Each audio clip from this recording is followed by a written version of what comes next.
Derivatives trading involves substantial risk of loss and is not suitable for all investors. Past performance is not necessarily indicative of future results. So stressful when the world's on fire.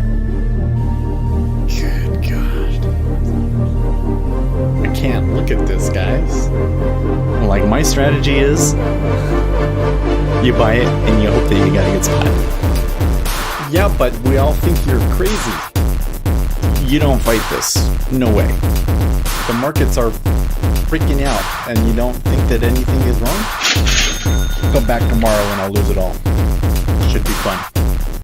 Good morning, everybody. 19th. It's Wednesday. Slow week. By the way, good morning, Dan. I see you there. You're probably coming in like way early. We usually start at 6:20, but I keep the thing, I don't know. I haven't been doing a very good job at it, but I keep the little thing scheduled so you can come in early and then you're there right there at the beginning when we do the analysis, which I think is one of the most important parts. Anyways, here's the daily chart. You can see we passed the intraday closing high, but not the we've passed the closing high, but not the intraday high. So we're still just a little bit short of that 33.97, about 10 points short of it. Coming over here to the volume profile, you can see yesterday we had this sell. It was quite dramatic, and then it just magically floats back up. I don't think that there was any driver to this or anything like this. I'm not sure that it was buy the dip or anything. I mean, the volume was still pretty light. It really looked to me like retail traders just kind of puking and then recovering. Anyways, and then, floating a little bit higher overnight, but not a whole lot. And at the moment, actually pushing back down. Treasuries still kind of rising. We got a 20-year auction today. That's going to factor in big time into that. Remember that the 30-year auction was really poor. We'll see if the 20-year auction follows suit. I suspect that the 20-year might actually be pulling away some of that volume from the 30 years. So we'll see. And you can see the spread still flattening here on the 2 and 10. Same on the 30 year. The knob spread. All of these spreads coming down. Oil having a little bit of volatility yesterday, but just kind of flat. Gold still doing okay.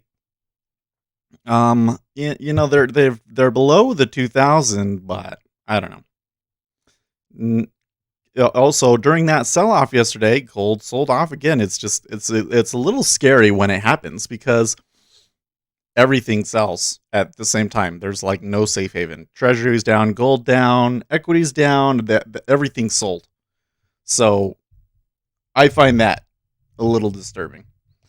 Coming back out here to our looks like my dollar index is having some issues.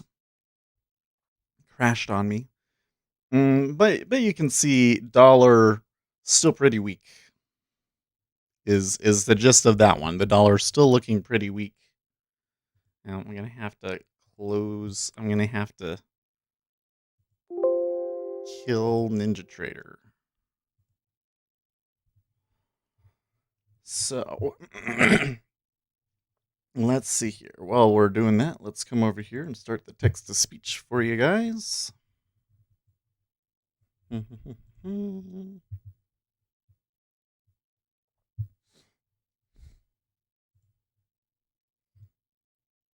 Super annoying. I'm gonna have to end task to it. It's just that one indicator. I'm gonna need to. Let's take a look at it. It just does not. It brings in like 6 different charts or something, and sometimes it just dies. So.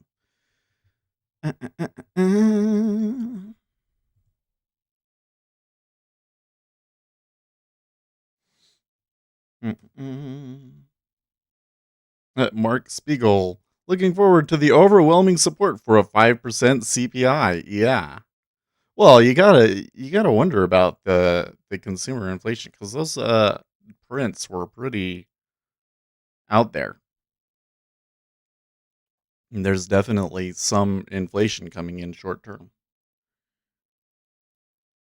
Like this whole move, I don't think that it was really apparent at the beginning, but as of recent, it's become really obvious that a lot of this is a reflation trade, you know?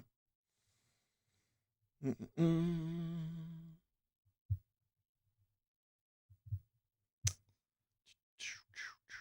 Let's see here. US reopening index from Goldman.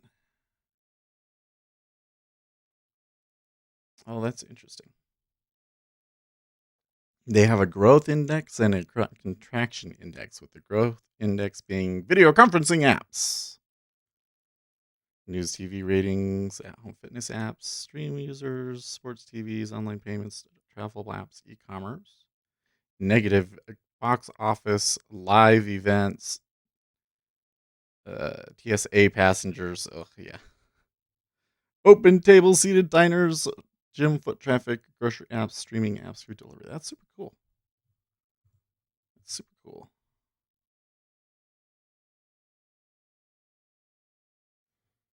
Okay, my data's still loading up here. So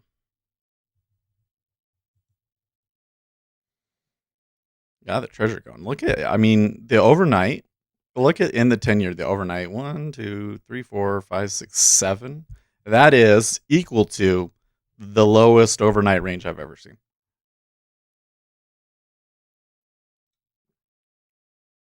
I don't think I've ever seen a 6.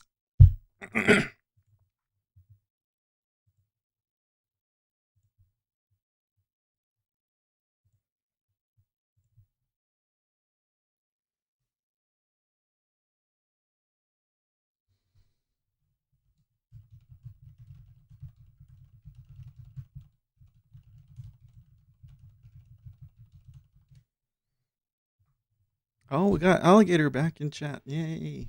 He usually takes a break during the summer, but he's back. Okay, now I can see that. And copper. Copper actually seems to be doing okay.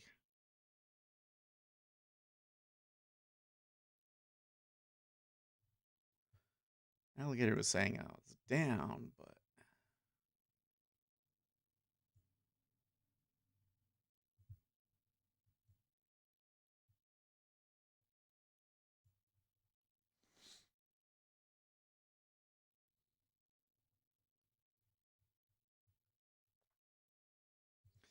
I think that we just need to move the copper over to here. New tab. Change this one to HG and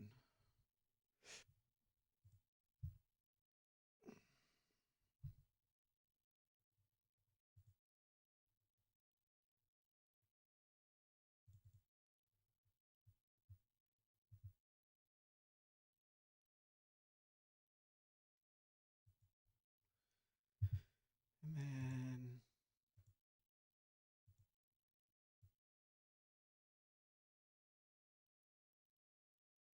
for my dollar index, I don't think I need these two, so just do it like that.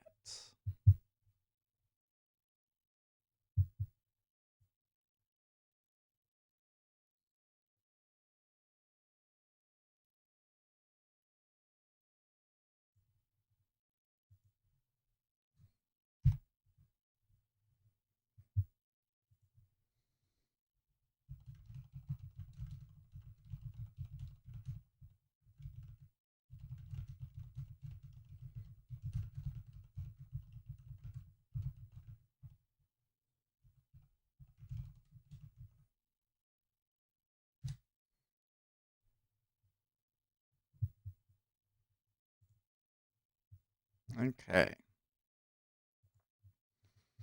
Guess we got a little. Did we get a little bit of a jump there? Oh, okay. So at 27, there was a bit of a jump in the treasuries. Just 2 ticks up. Everything is super slow. It really does look like a holiday. Holy cow. Okay, so we did get the Canadian inflation rate numbers, and core inflation rate spot 7, Inflation rate month over month, negative spot 1. Year over year, spot 1. Wholesale sales, 18 spot 5. Again, all Canadian numbers. We don't really have any significant numbers here for the US. We do have the 20-year auction, though, and FOMC minutes.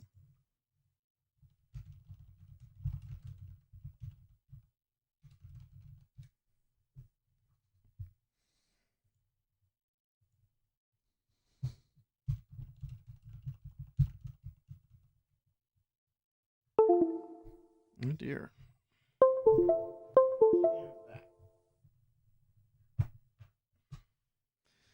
Sometimes my USB thing craps out on me. I tell you what.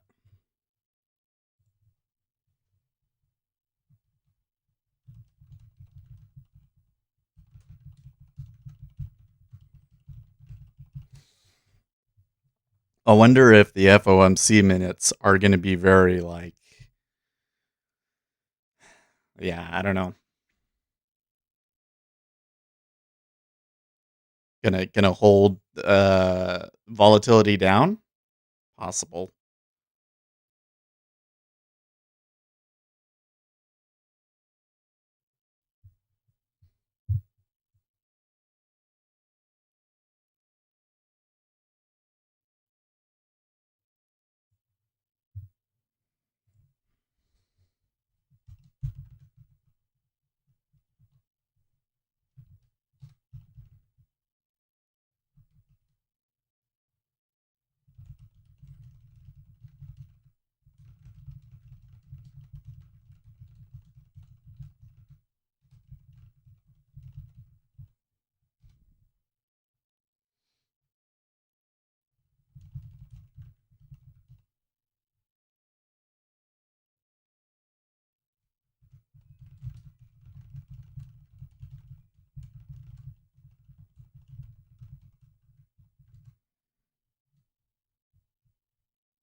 Man, super quiet. Okay. I was just chatting with Alligator there. He was pointing out that it is risk off in the E-mini right now. So the cost basis for the sellers is something like $33.89. They took some profits there, so they've actually got like a ton of room and everything.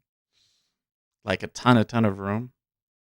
We could see it come back to $33.90.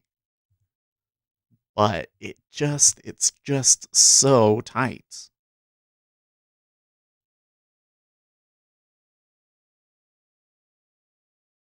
It's just so tight.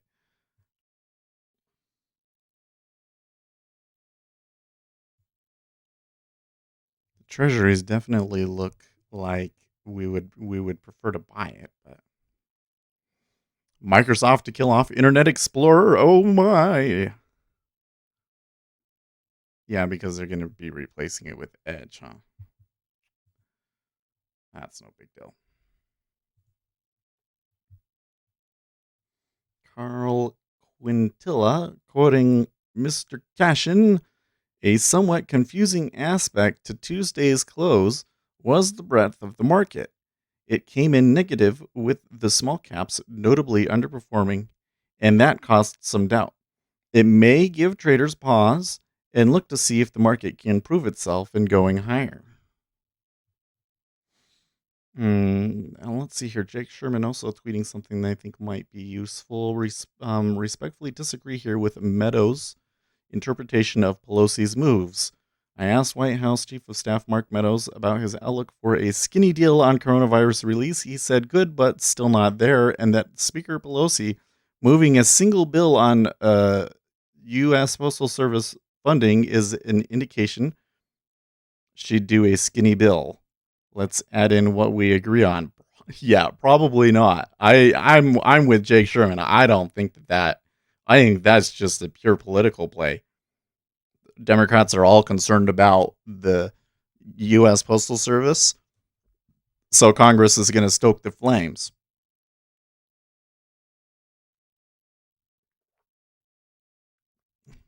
That's all that is.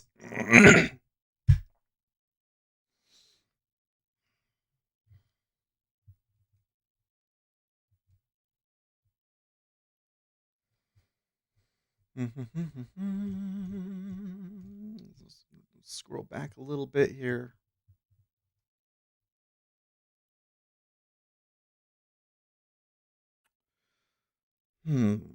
China's island province of Hainan has recorded 2.49 billion yuan of about 360 million in the US in duty-free shopping by tourists in July during the period. So they actually have about 384,000 tourists visited the island, up 54% year over year.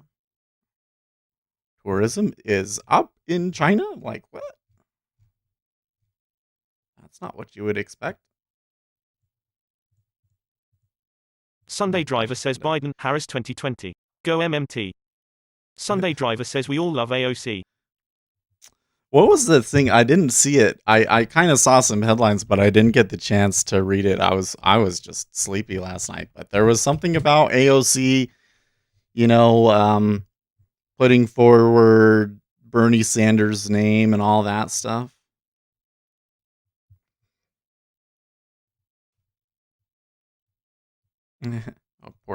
Riots in Portland last night, apparently. Oh, if you're wondering where AOC falls, I'm reading Red State here to see what we got about that.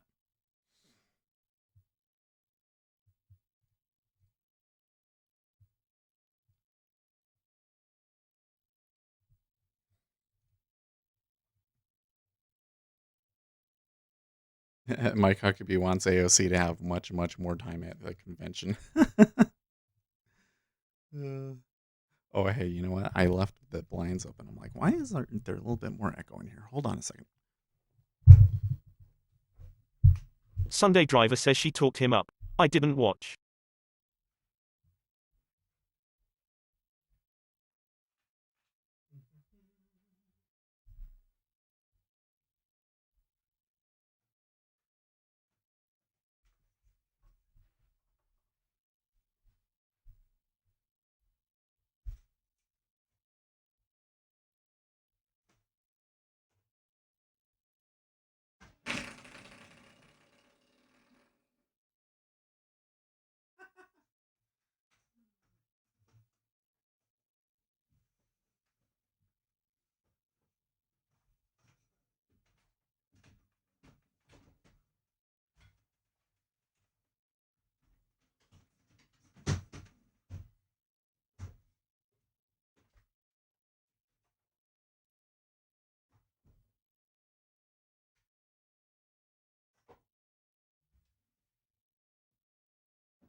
She talked him up. I didn't watch. Okay. Yeah, I was because I was reading just comments and like threads where one group of people favorable to AOC were saying, "Oh yeah, they're just doing the, I don't know, tradition and whatnot, and it shows that the left is firmly behind Biden and yada yada yada." And the guys on the right were all saying, "Oh, this shows that when Joe Biden loses, that the left is gearing up to just completely take over everything.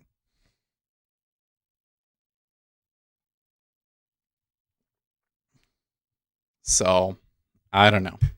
Man, we haven't had any large orders come through in the E-mini.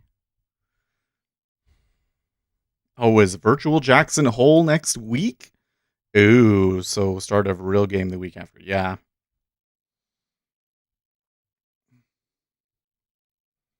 Yeah, it really is like the 2 worst weeks.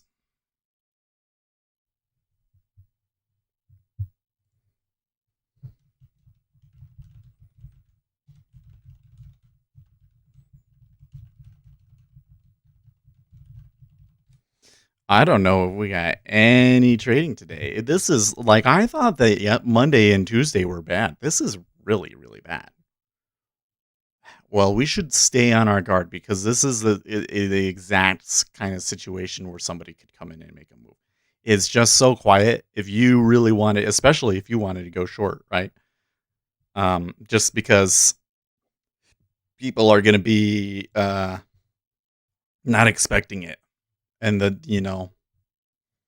I would say the liquidity is okay over here. In the E-mini, it's a little light, but that's because we're not in the regular session yet.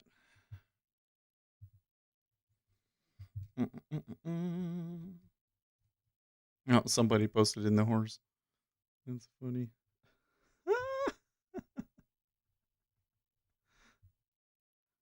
What was a little gif of an anime girl throwing another girl into the wall? The horse.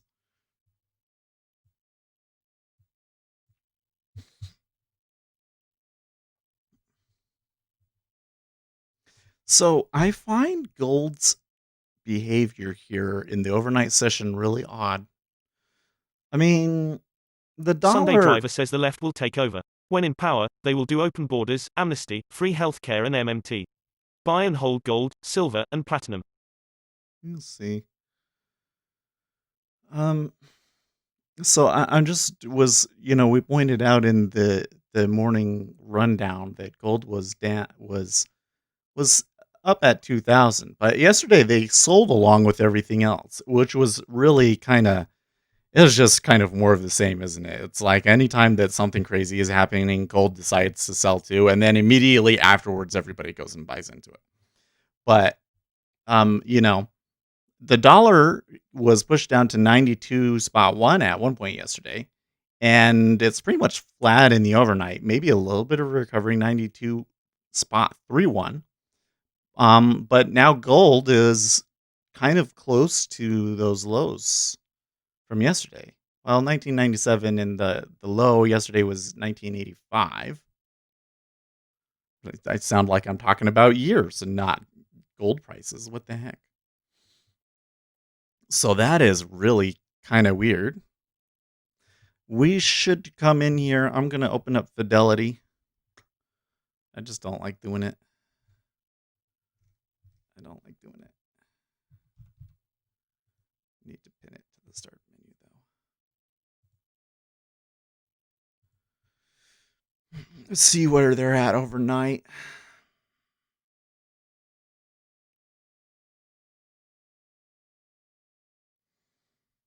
I would like to get a better stock platform, but I don't think I want it to be Thinkorswim. You think that NinjaTrader is going to do stocks?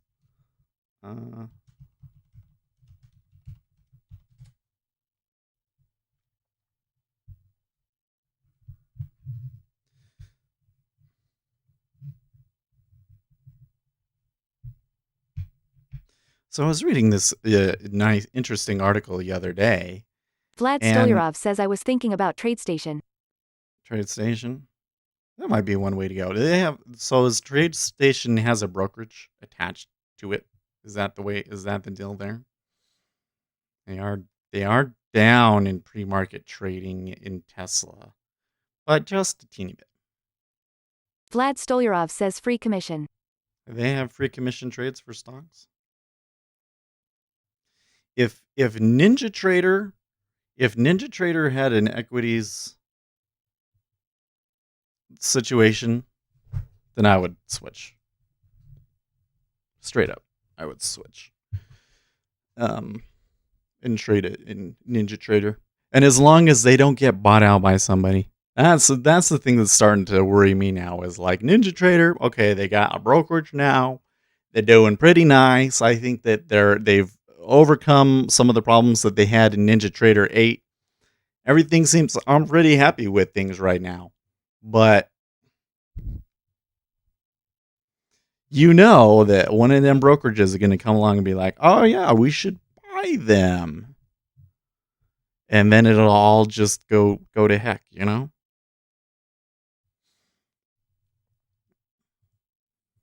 Anyways, what was I thinking about? It was an article on Zero Hedge, I think it was.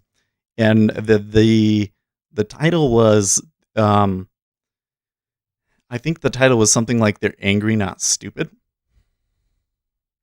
And it was basically saying that these Democrat voters that voted for Donald Trump in the swing states are basically mad because the economy left them behind, that they chose the technology and services side of the economy, the politicians did, and the working side of the economy, the manufacturing side of the economy has languished, or however you want to put it. And but Sunday when Driver he says was I was going hoping Trump would through, repeal the 19th Amendment with an executive order. Instead, he pardoned some long-dead troublemaker. oh good grief, Sunday Driver, give me a break. They're trying to get us in trouble. Anyways, and it was going through because this guy was saying, I should have been in the manufacturing base, but somehow I got lucky and I got a tech writer job.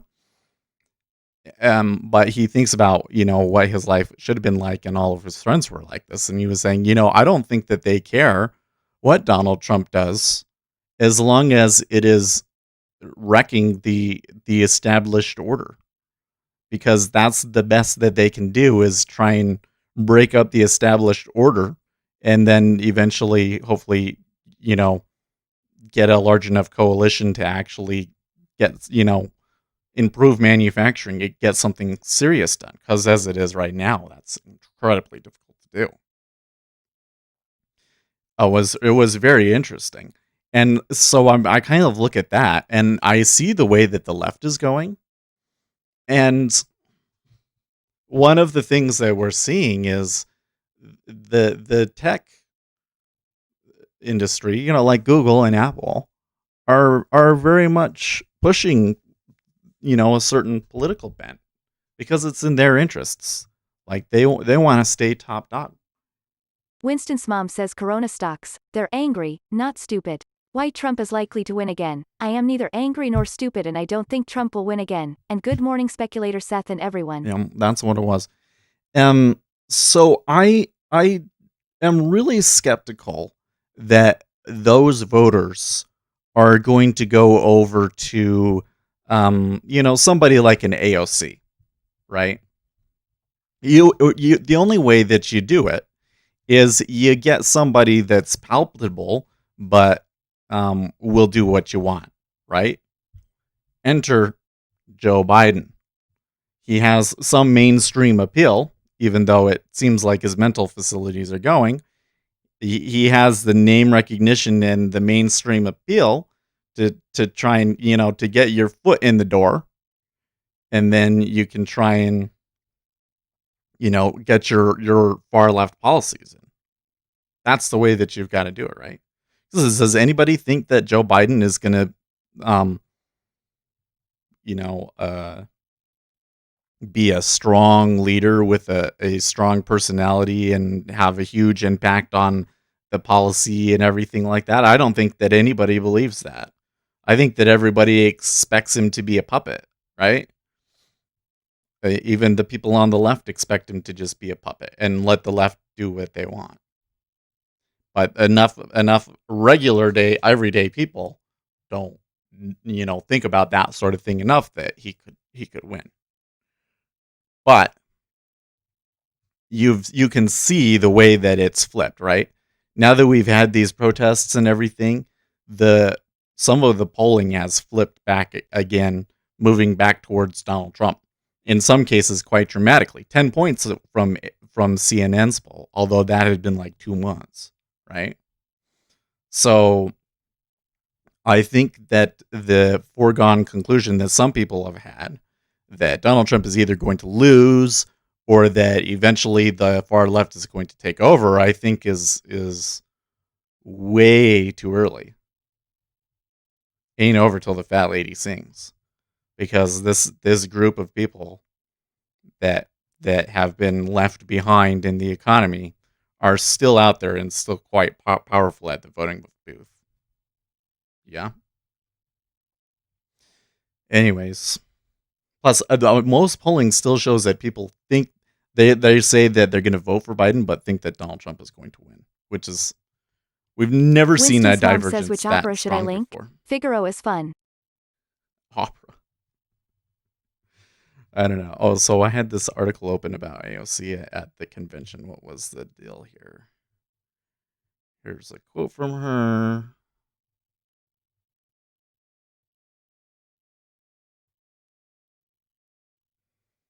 Yeah, it didn't really tell us anything useful.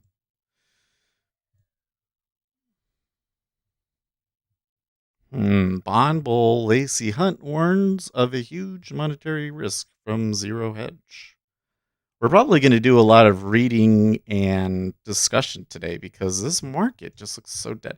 I think that in the bonds, I could maybe try to buy 16.5.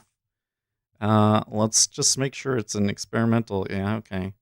So I will hit into it if they do it right.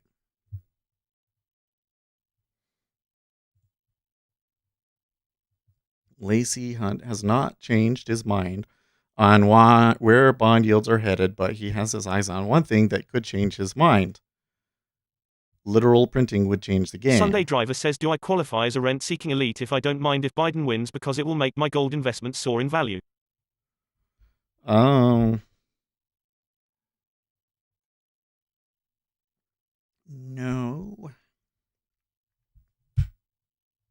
But whatever. I think that you're a little bit too focused on one investment thesis. But whatever. Let's see here. The first half of our discussion went about as expected, even though the coronavirus pandemic has led to unprecedented Federal Reserve interventions and fiscal relief efforts. Hunt insisted it was mostly a continuation of what he has seen for years.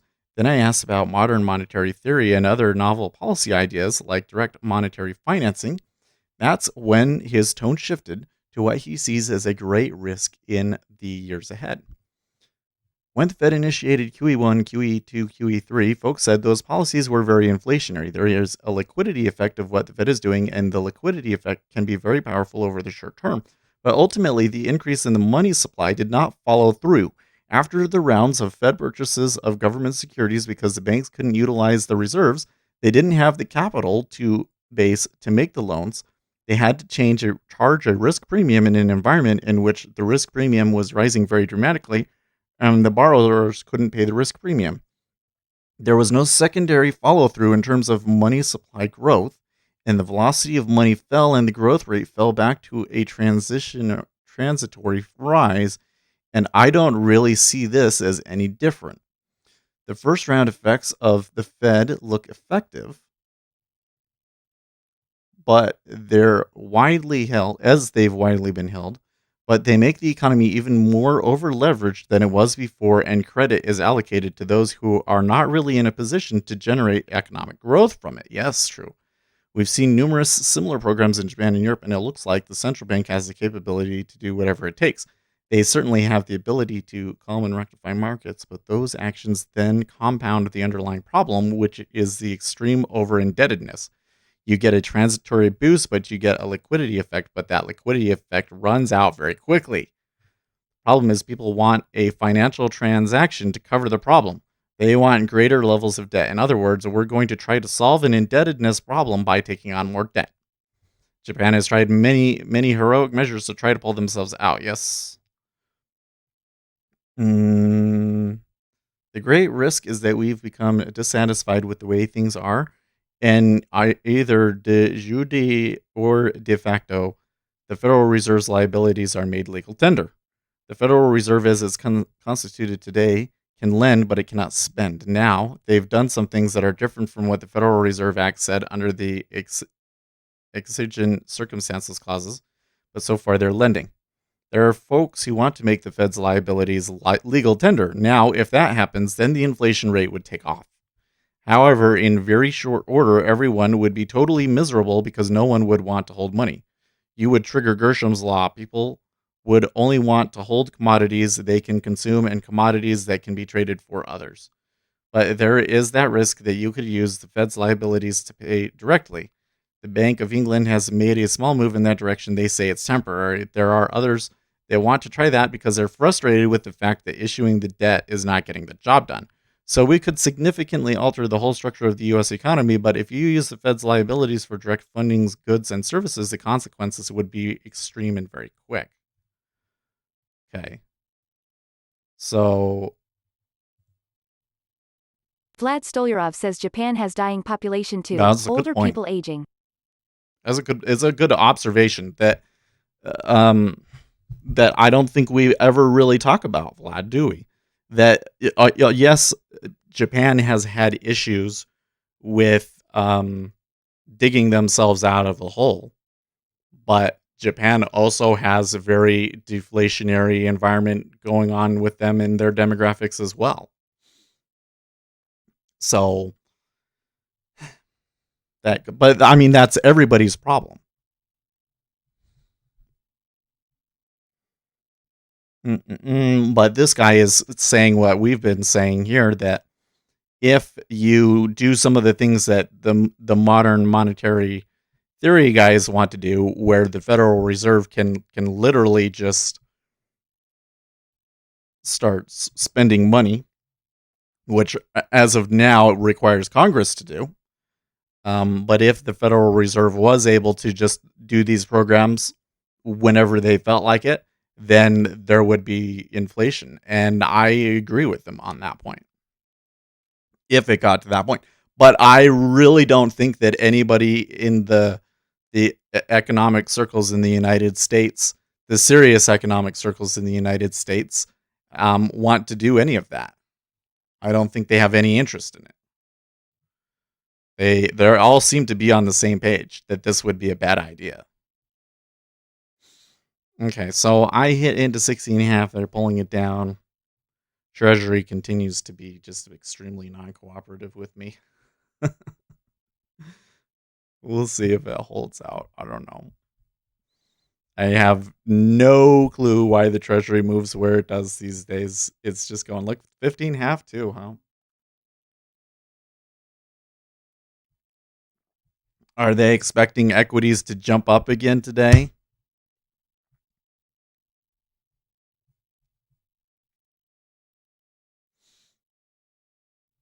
Well, I'll do this.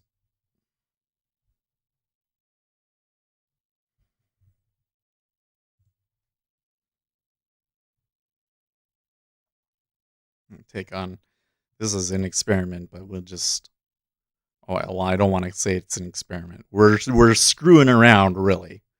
We're taking on more risk in a situation where I don't think that taking on risk is very favorable to us. But I do believe that move might be a little overextended. Would be interesting, I suppose, if they just busted the low of the day there.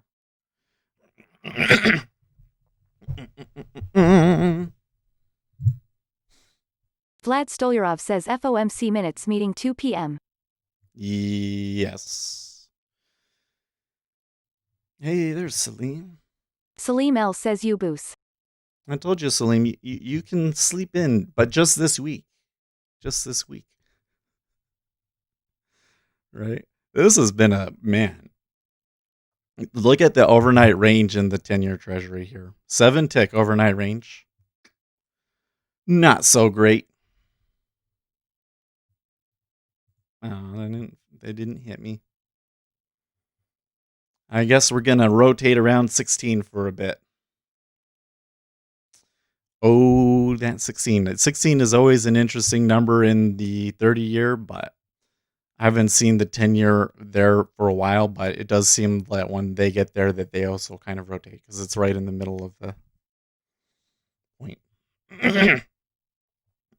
32 divided by 2 is 16.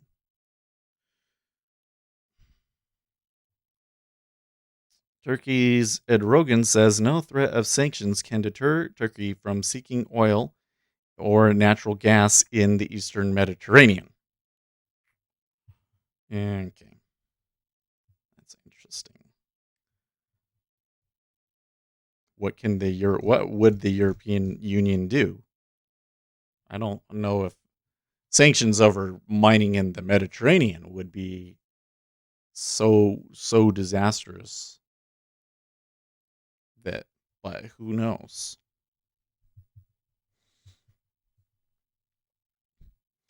So let's talk about another investment thesis that I've been seeing. Oh wait, what's Salim saying here? Salim L says I am in my bed now, haven't yet had Oh, breakfast and it's 1400 where I live. It's 2 in the afternoon. You haven't gotten out. You gotta get up. You gotta have your time that you get up, and you gotta get up at that day every. I think one of the things that screws people up is the weekend, right? Like it's okay to sleep in on the weekend, but like if you're gonna sleep in on the weekend, maybe an hour or two. Like let's get up at 8. But like when you sleep until noon, that messes you up so bad, guys. It messes you up so bad. No.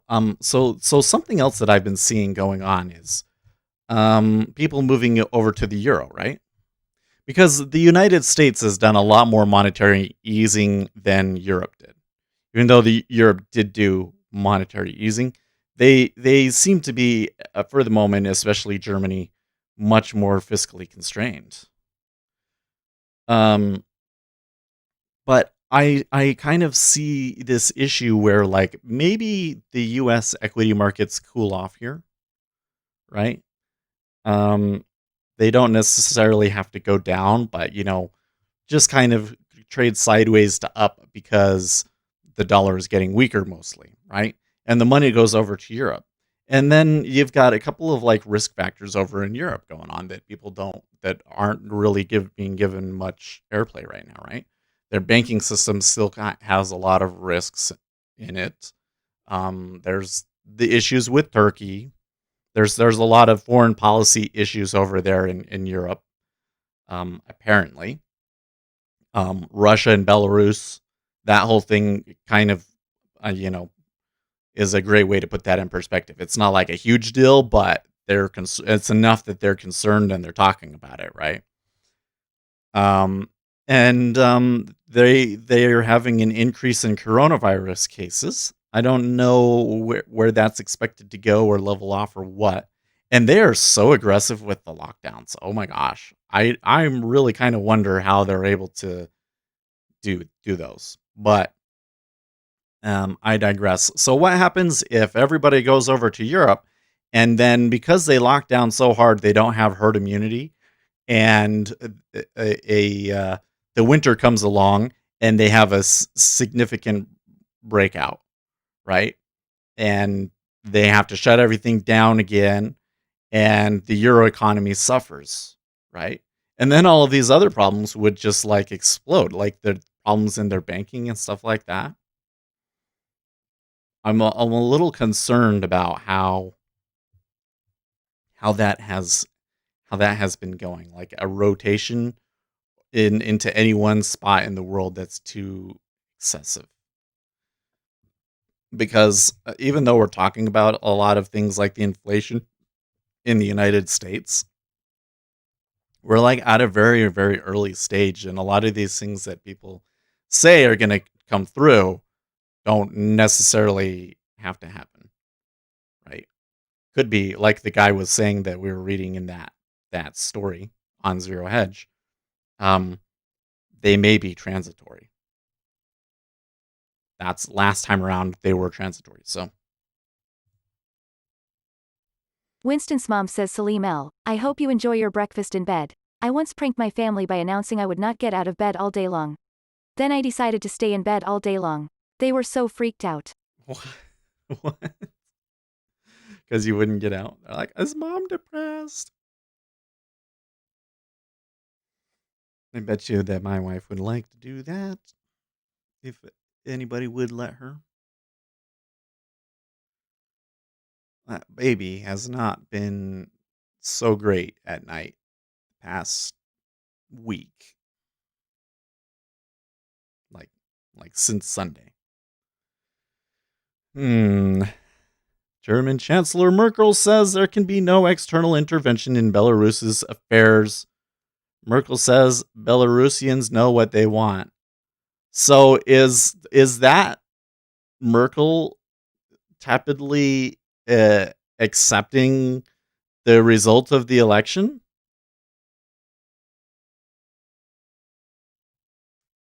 Like what? That's not what I would expect. Salim L says Winston's mom I am freak out. They are no longer freaking out. They got used to it. Winston's mom says Asher is not sleeping well lately. No, he's not. I think it's probably just teething, but it's really funny because, well, I don't know if it's funny. It's weird because he'll be super happy and then start crying. It's just like he turns so fast. And I think it's just, if he's got gas or whatever it is, he cries a lot. And then, I mean, he gets a lot of attention. We're all home all the time. Ooh, that was a strong uptick. Stacked to 2,500 on that one and it flipped. I think we're going to get filled here. In fact, I could probably move it up to 17, but I don't think as tight as it is, getting filled. Look at my spot in line. So we've been sitting there for a while. And when it ticked up, we were still at the back of the line. So there's those 2,000 they want to be filled. So if I move up here and I get 3,000 in line, am I for sure going to get filled? It's not for sure, and my probability, I'm really uncertain. So I think in this situation, even though I liked that uptick, and look, it didn't follow through, by the way, too. Even though I liked that uptick, I'm not comfortable moving it up and trying to take a little bit bigger of a profit. So, iron ores rally faces challenge as supply risks fade. Oh, iron, everything is getting higher. It's inflation for sure. Okay, and I am seeing that the equities market appears to have come back to the seller's cost basis, as we kind of was looking for. Trump campaign sues New Jersey over mail-in ballot voting plan for 2020 election. Good for them. They should. They should fight it.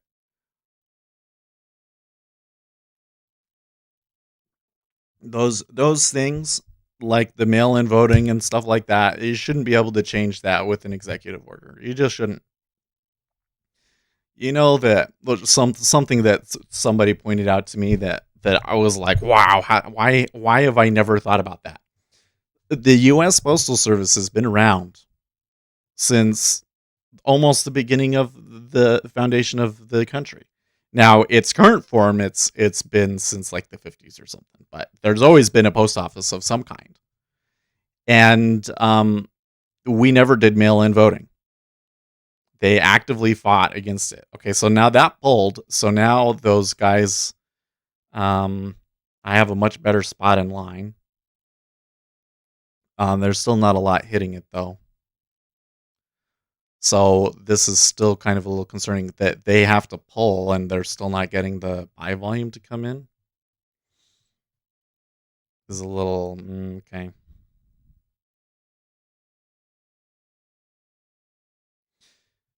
Germany's Chancellor Merkel, I see no role for myself as mediator since Belarus's President Lukashenko refused to talk to me. I see. So she's not, going to say that it was illegitimate or anything like that, but she's just going to say you're a poo-poo head and I'm not going to help you. Anyways, apparently there's been a lot of fighting over this, and they explicitly never wanted this sort of thing, and now all of a sudden they're just taking it over with executive orders and stuff. Is not right. So let them fight out in court. I always like a good court case. I'm finding more and more. I'm like, hey, they should sue. They should do X. I want to see things tried out in court.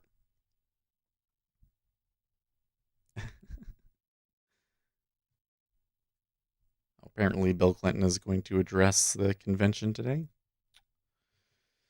In 2020, the stock market is dominated by a handful of tech giants that can expect to earn a steady stream of monopoly or quasi-monopoly rents for years to come.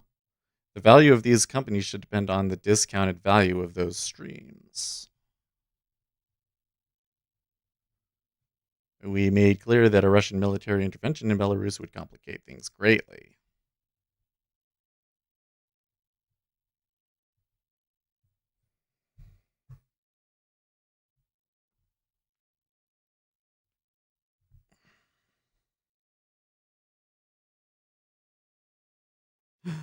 Tesla wrecking violently in parking lot after reported sudden acceleration brake failure.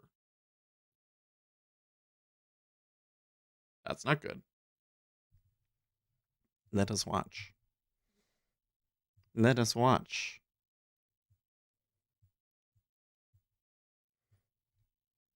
Stunning security video has emerged of what appears to be a Tesla Model 3 flying into a parking lot at what appears to be at least 50 or 60 miles per hour and crashing into several parked cars before what appears to be flipping over in midair. The video surfaced on Weibo and shows about 15 seconds of security footage where a vehicle flies through a lowered parking lot gate and a breathtaking rate of speed before wrecking violently. It goes on to say that the driver, who had 10 years of experience in driving, was rescued for 7 hours after the crash and had to receive a blood transfusion as a result of the injuries.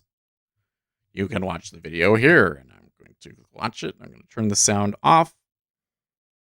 That is a car. Oh my gosh. Oh my gosh. What? Whoosh. Oh my gosh, that is so scary. But he is okay. He had a blood transfusion. Autopilot was not turned on, and the brakes were stepped on. A translated version of the post claims. The poster on the Weibo board also wrote, I said before there will definitely be similar things in the future. Because now the sales volume is up, the base will be bigger. There are exactly the same accidents abroad. So sell Tesla, I guess. Sure, why not? That seems like a reason to sell them. That seems like a reason to be like, wait for the open and sell them. What do you think? Should we try it?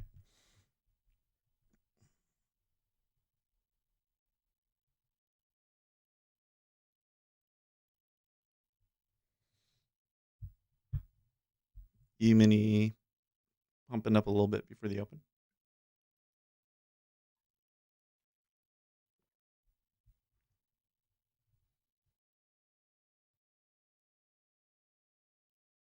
In a few minutes, press conference at the end of the EU I don't know what that is, on Belarus with EU co-president and yeah, okay. Apparently that's important though. All of the live squats are tweeting it.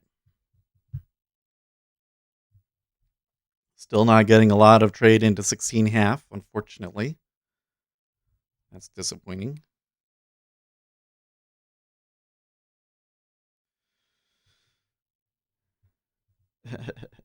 Dead people being pardoned always remind me of how many innocent, non-violent, and overcharged Americans aren't being pardoned by the president and governors every day. Poland's Prime Minister Morawiecki, the whole European Council condemned the way elections in Belarus were run, said they should be repeated. Okay? There's a lot coming through on Belarus today. What's with that? I mean, it's kind of been a thing sitting there in the background, but there hasn't been like news squawks haven't been posting. Is it just a slow news day, so they're picking up on that? Maybe. Mm-mm-mm.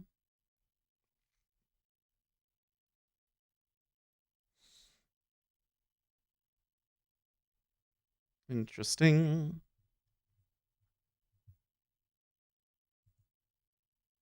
Salim L says, is natural readers the best free online text to voice out there? I don't know. So I looked at a bunch of them, but I really liked the Google text to speech. I liked the way that it talked, and I just used their API directly. So if you know how to program web requests, it's really easy to use. And I quite like it.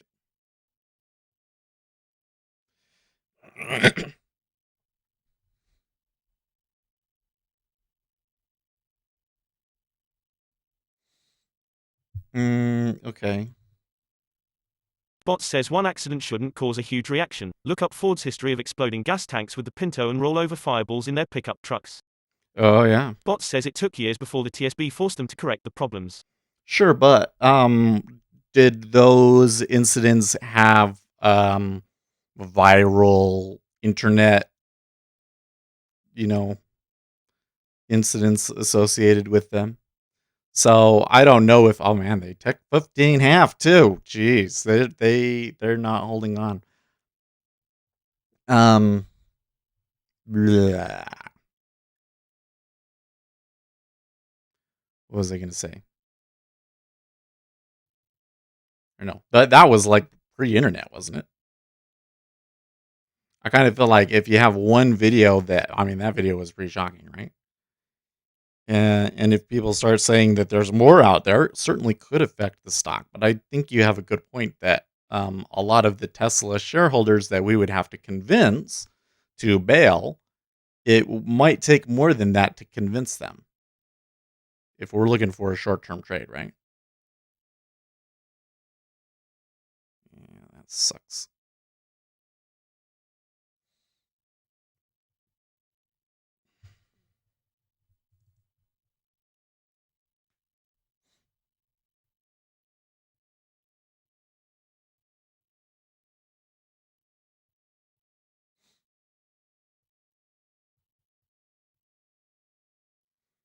I guess they're doing that because equities have turned back risk on.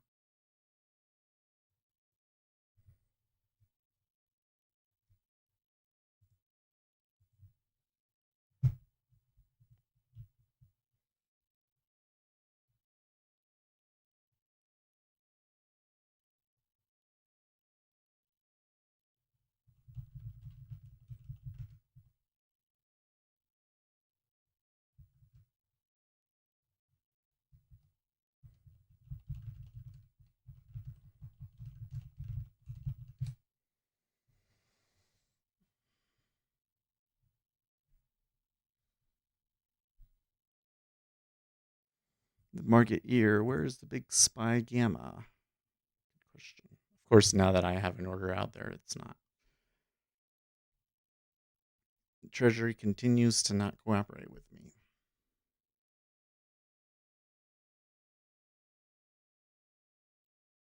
Okay. Unfortunate. And I can't believe that I never got filled at 16 half. That's crazy, right? Not crazy, but oh man, it's something on my hand. I keep feeling like I think it's just a hair in my hand, but it feels like there's something on my hand.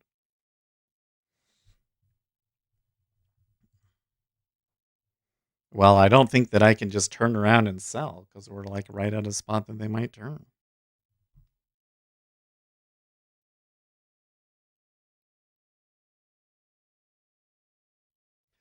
It may be better for me to just give up on the Treasury today.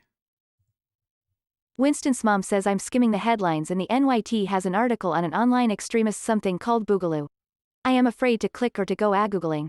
Do you know about this? It started as an online meme? No, Vlad Stolarov says that's TGT up on earnings.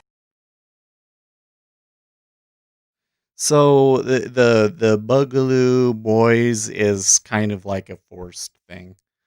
So apparently, it is a group of guys that have been showing up at certain places and causing, kind of instigating violence. And they're kind of like their thing is they want to get in trouble, and they tend to be right leaning, but um, the guys on the right, like the major right wing internet forums, like don't know anything about them, don't have any like they don't want anything to do with them.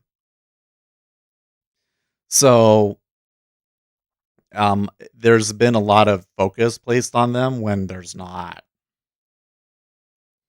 It kind of feels like a forced thing, like they needed to turn around and say, okay, there's some violent people on the right too. Where are they? Oh well, we can look at the Bugaloo Boys, but they seem to be a very insignificant force.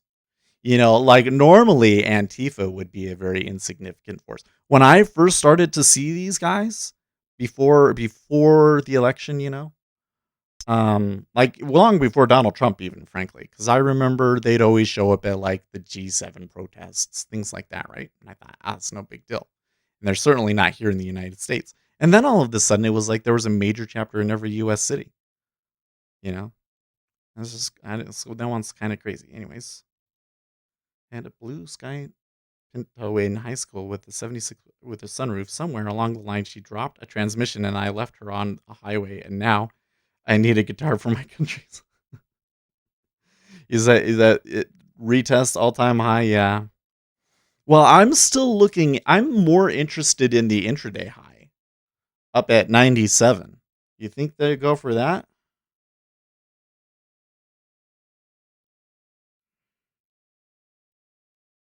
I don't know. Let's switch my VIX over here to a 5-minute too. Seems like VIX is a little higher too. That's interesting. Well, you know what? Let me get some water here.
I'm just looking at my hand. I was like, I could feel a hair,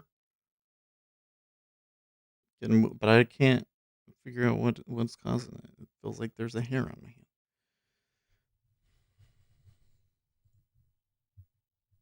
Winston's mom says, hoopla, it's time for all the hoopla surrounding a channel commercial. Oh, Will everyone please take a second to hit the like button? Also, Speculator Seth has merchandise, traders gonna trade. so did you see the thing after you left on Monday win where everybody was convinced that you're a robot? Oh, it was pretty funny. Winston's mom No, says don't be so hard on yourself. Speculator Seth, you have more than one hair on your head. no, it's not my head. I need to shave. I've got like I haven't shaved my head this week. No, it's like on my hand. It's like there's a hair between the knuckles here or something that's like touching the other hand and I can feel it. But then when I look at it, I'm like, oh, it's not a. See?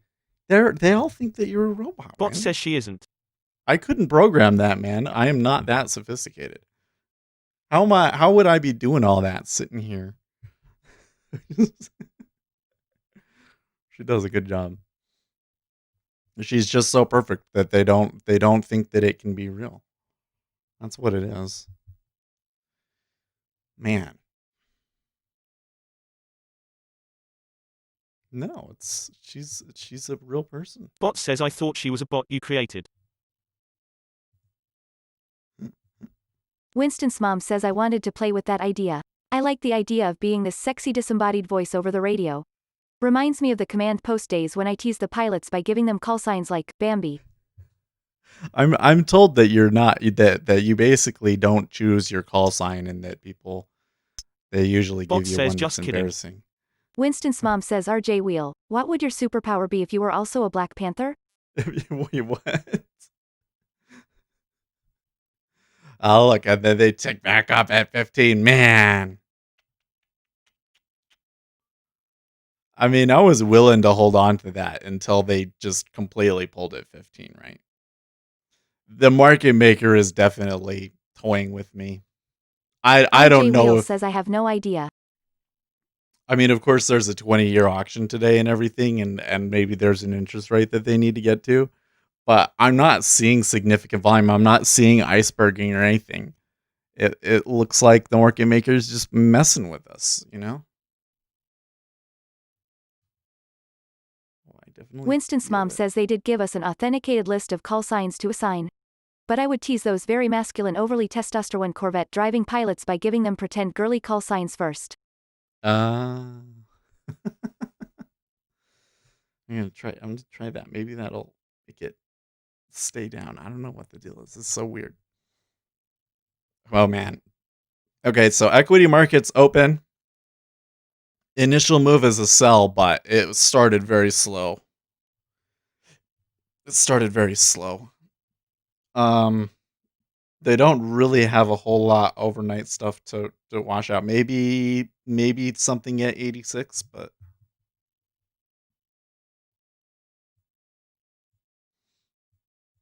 not confident enough in that to put an order in yet. Okay, so Tesla is down. It's not significant yet.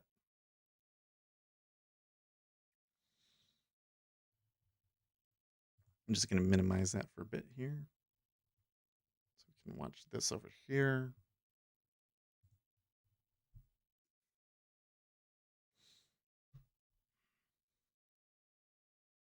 Oh, there was a ramp going up into it, and now they're all bailing.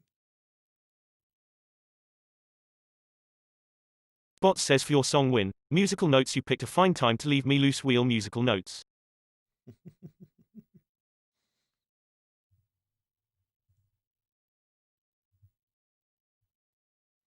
Meadows on Fox coronavirus bill. We need to put money back in people's pocket with perhaps a skinny deal so we can make sure checks go out. I call on Nancy Pelosi to not only finally fix the post office, but let's pass a skinny bill.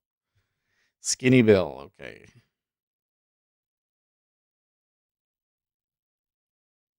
Well, I think that the market is still pricing in that a deal is going to happen. They still don't seem too Winston's mom concerned says about Kenny that one. Rogers, lol. If the market really thought that no stimulus was ever going to get passed, they would sell hard, I think.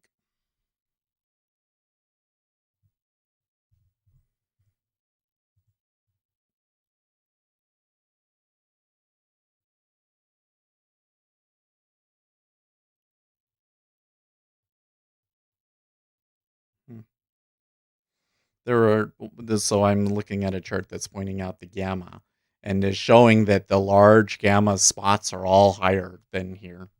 There's one at like 96 and then they're like 40, 34, 23, 34, 47.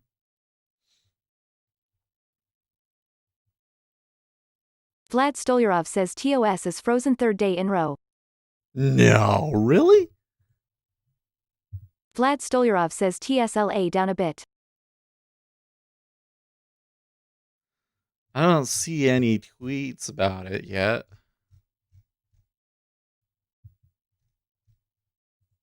Vlad Stolyarov says yeah, too many investors. Maybe. There's got to be something else going Vlad on there, Stolyarov right? says, waiting for data, on charts. Okay. So you use sink or swim and it's giving you trouble. I'm looking at my fidelity chart. It was not.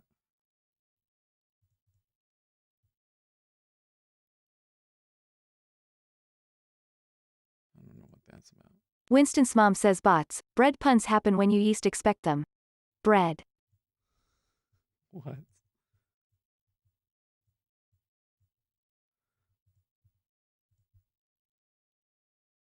Vlad Stolyarov says I thought about going back to Interactive Brokers, which I had before, or TradeStation for stocks.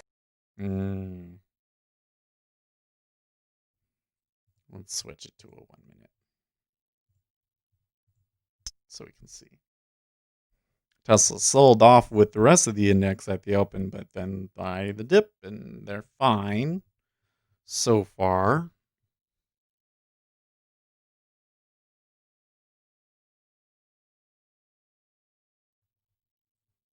Actually, I think I might want to take one here now.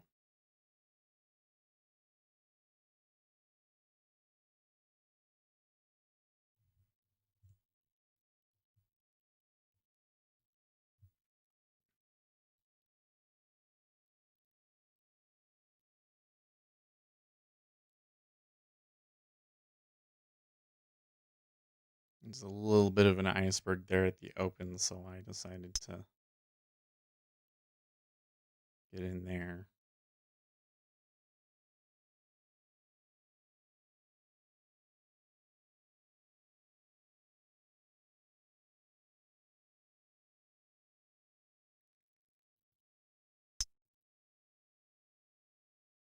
Okay, so not turning full on risk on yet, but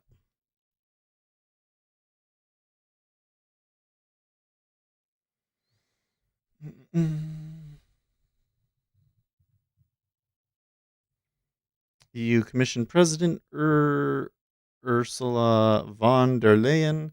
There was a unanimous support for the EU to be working on sanctions against those responsible for what is taking place. We stand ready to engage in all possible ways to accompany peaceful democratic transition of power in Belarus. Okay.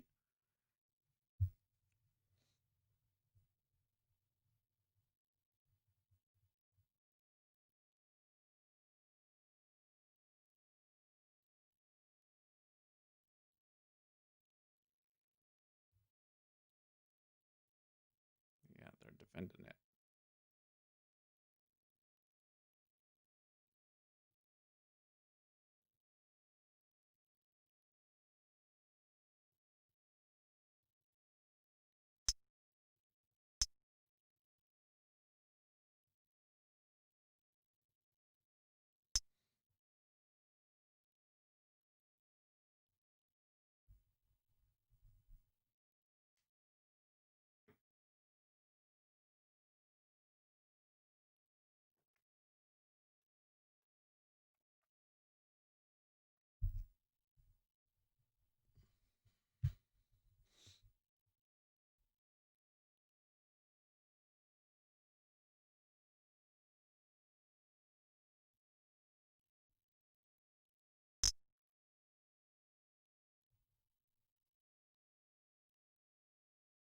Okay.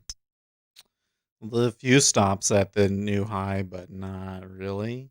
There's kind of this spot 33.9125 is probably really more the high because that's where it was like just before the open. Bot says it seems 2S has had numerous problems with data since being acquired by Charles Schwab. So they're like straight up, they're not as good as they were after getting acquired. Like straight up. I was earlier today, I was saying, man, So do you think that do you think that NinjaTrader 8 is going to get stocks? And then if they get stocks, that would make them like without question the best trading platform out there. At which point you'd have to be worried about them getting acquired, because whenever one of these guys get acquired, it gets ruined. You know? That also reminds me, they're talking about Robinhood going IPO, and the valuation that they're giving it is like insane. Donald Trump tweets, "If you can protest in person, you can vote in person." That is a phrase that is gonna stick in my head.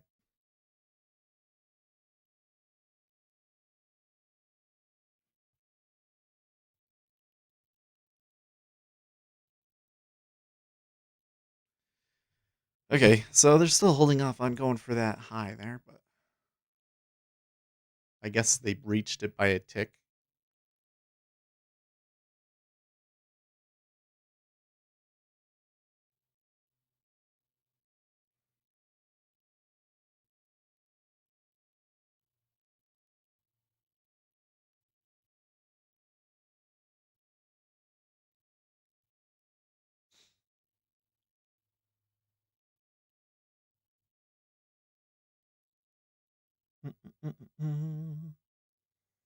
NASDAQ hits record high.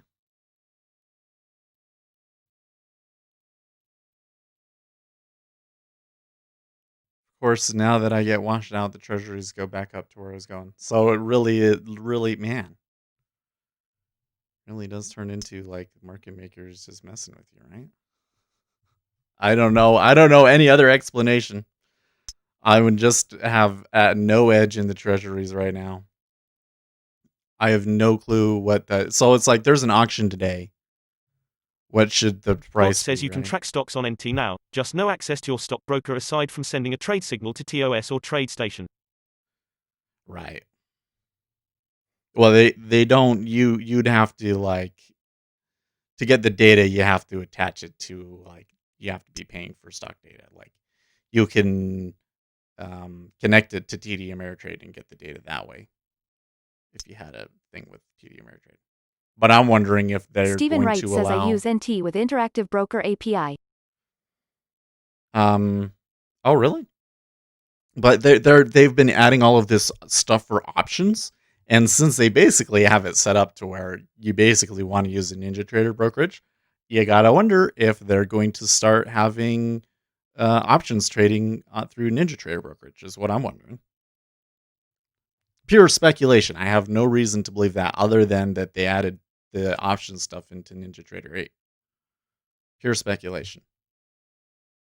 Come on, because like it's interactive brokers or thinkorswim right now. If you could do it through NinjaTrader 8. Hey. Hmm.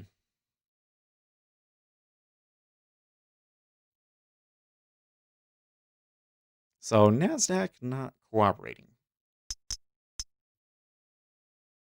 Stephen Wright says I'm too lazy to program partial fills though for auto stock trades. Maybe later.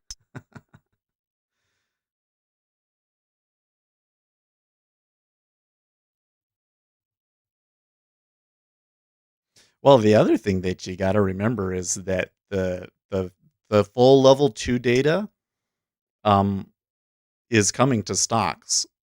There's been some changes that have been requested by the Nasdaq, and they essentially they want to have full level 2 order book for every stock, which is why guys like Jigsaw have started to make some changes to um, account for stocks.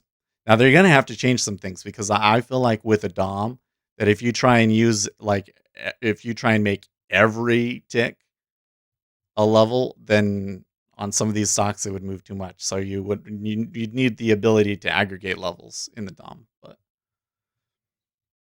I think that it would be such a significant change. Like once the retail traders realize that that sort of a thing is possible with stocks, is going to change. The whole landscape is going to change, man.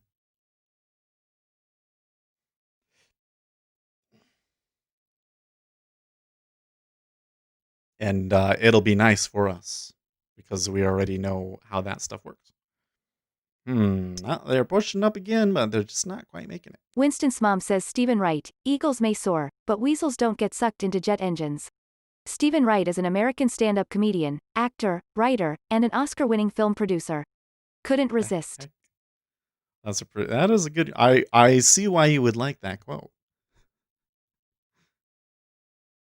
Oh man. Stephen Wright says cold sweat smile. Are you like every time you see those names you're going through and doing background checks on them, Win? Come on. You can scare people. I promise she's not a robot, guys. If she was a robot, that would be a little scary. It's actually a little comforting to know that she's not a robot. Stephen Wright says I've gotten that before. Oh, really? Probably more that she's like Stephen Wright and knew the author and made the connection.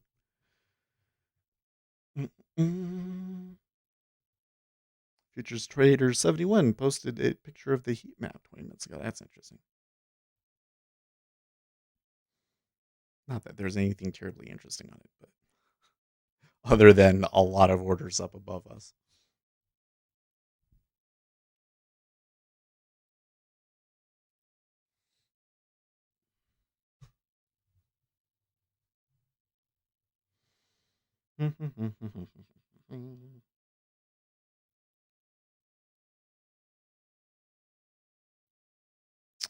Well, it's hanging out in this middle area. RJ Wheel says he's a genius. No.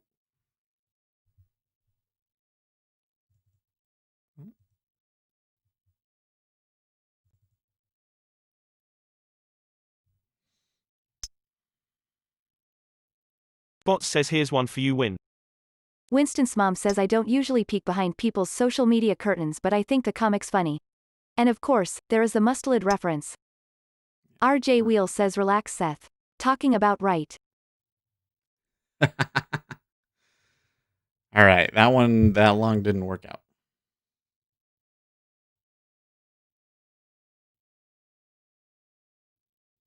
These are all, I don't know. We may get to a point where I want to take a more serious trade, but this market just doesn't look like our thing.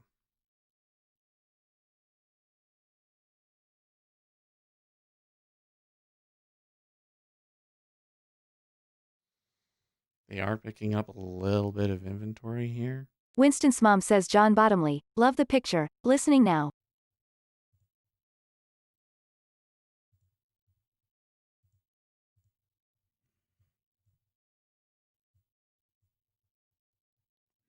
So you see that?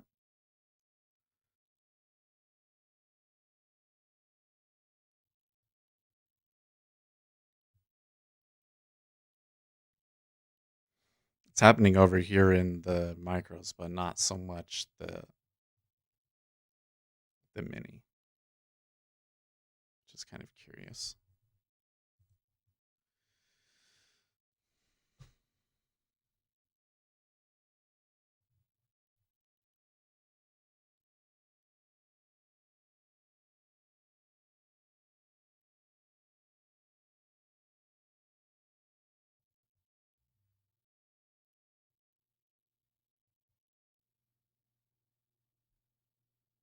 Okay.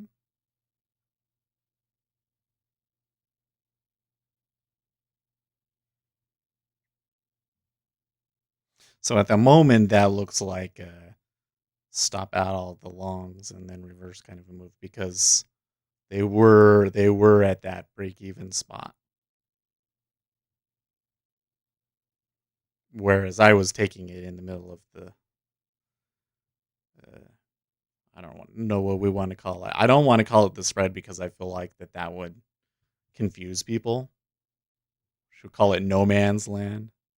It's the front lines. It's right there in between the front lines. Yes, that's where it was. And we're back, not quite there. 89.25 is the front lines.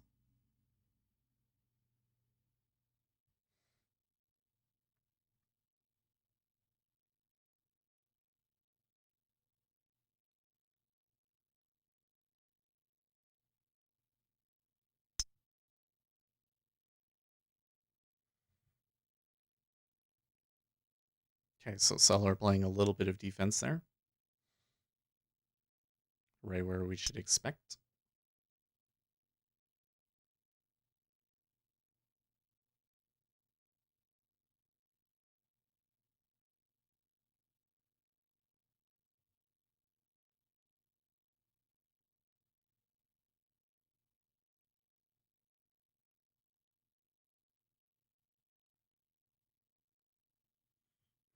Comes back pretty quickly.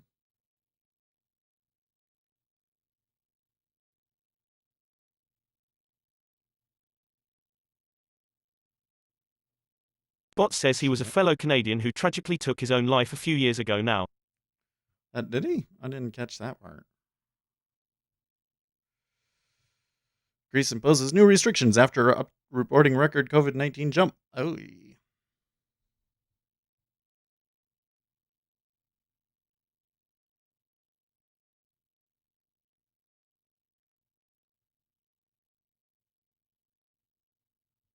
Okay, so they tried for those lows there again. They didn't really cause a whole lot. I think that the longs were still not in, like there wasn't any left. There wasn't anybody left to scare. That one. That's what it looked like, at least. Watch, I say that, they'll try it again. Still see some accumulation in the same spot there at 33.8725 on the micros.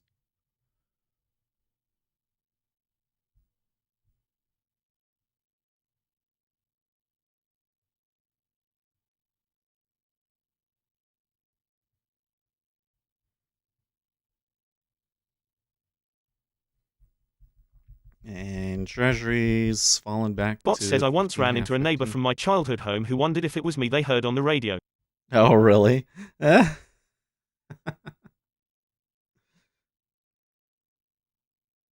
Well, it is. It's not like a. Winston's mom says bots. I was just reading his story. He must have been an INFP. The water, the lyrics. Beautiful music. Thank you for sharing this. I plan on listening to more of his work. Like it doesn't sound like a natural name. You know, it sounds like a stage name. To me. I've never met anybody with the last name of Bottomley.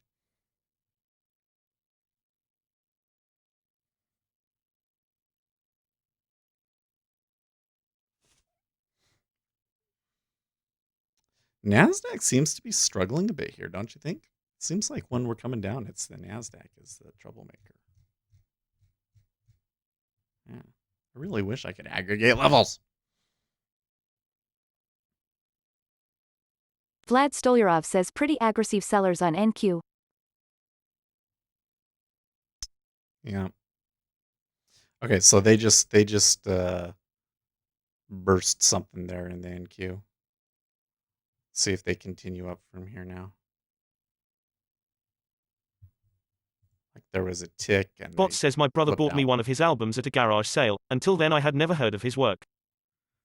Huh. How long ago was that? Okay, yeah, now getting above 88.75. So I think we should be clear.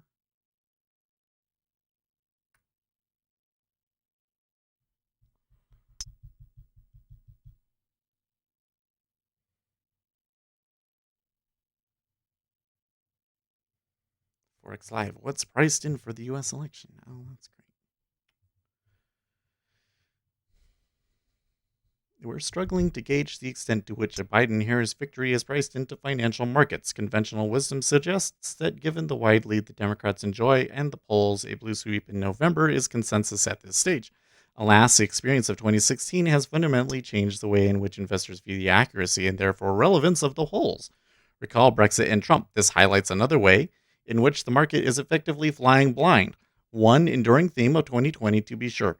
It also presents an opportunity for the further refinement of election outcome expectations. Vlad Stolyarov says airlines soared higher. For example, if mid-October arrives and the consensus around a Democrat victory is finally cemented, the knee-jerk response would intuitively be downward pressure on risk assets given a less Vlad pro-business stance. Stolyarov says cruise is higher. To say nothing of the prospects for rolling back the GOP's tax cuts. Airlines are higher, cruises are higher? Are we getting a rotation play today? I don't know. I mean, the tick seems to be mostly positive today as compared to yesterday, where the tick started out this session just down, down, down, even though they were pushing up.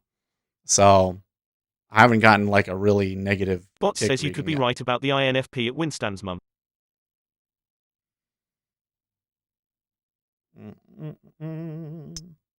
Overall, I see a good amount of long inventory accumulated down here.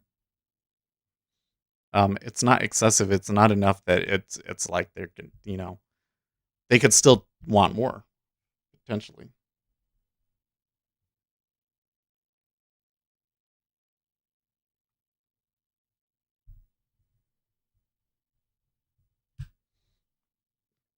I wonder though. There does seem to be some sort of an entrenched short position around 33.89.25, and they breached through him and then they let it fall back down again.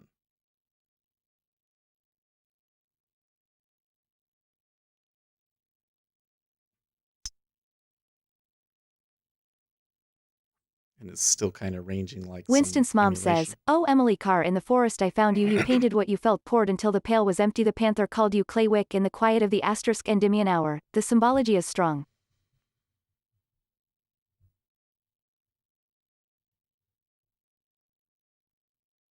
Hmm.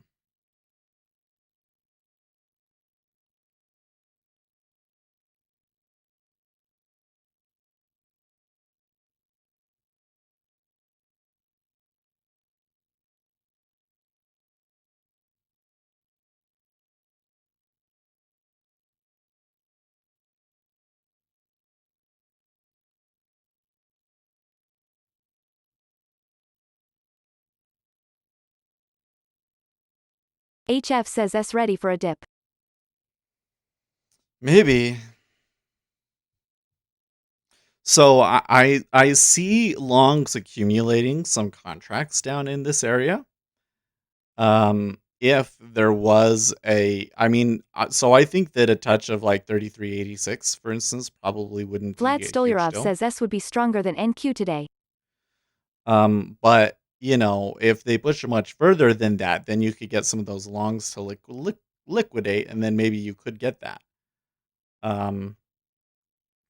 But given the situation, it's kind of more likely that they're gonna okay, so there was 86, right?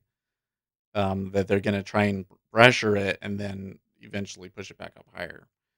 But we don't really know that. I mean, there's not like any kind of real fundamental reason for it to do anything right now, is there? Mm-mm-mm-mm-mm. Treasuries aren't excited still. There was a little bit of a sell there, but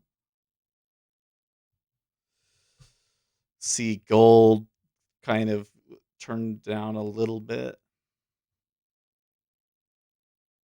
La la la la la.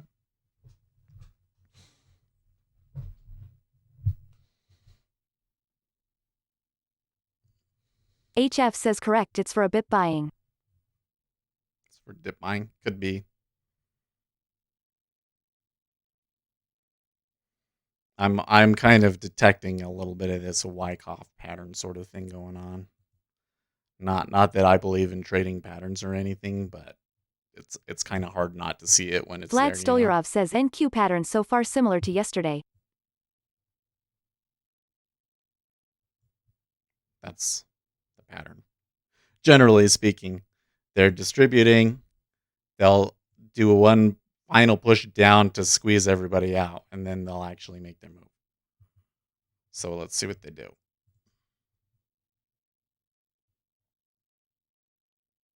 I'm trying to just play pure positioning, and these aren't serious trades because this is such a slow market, and we're still not getting a whole lot of fundamental news flow that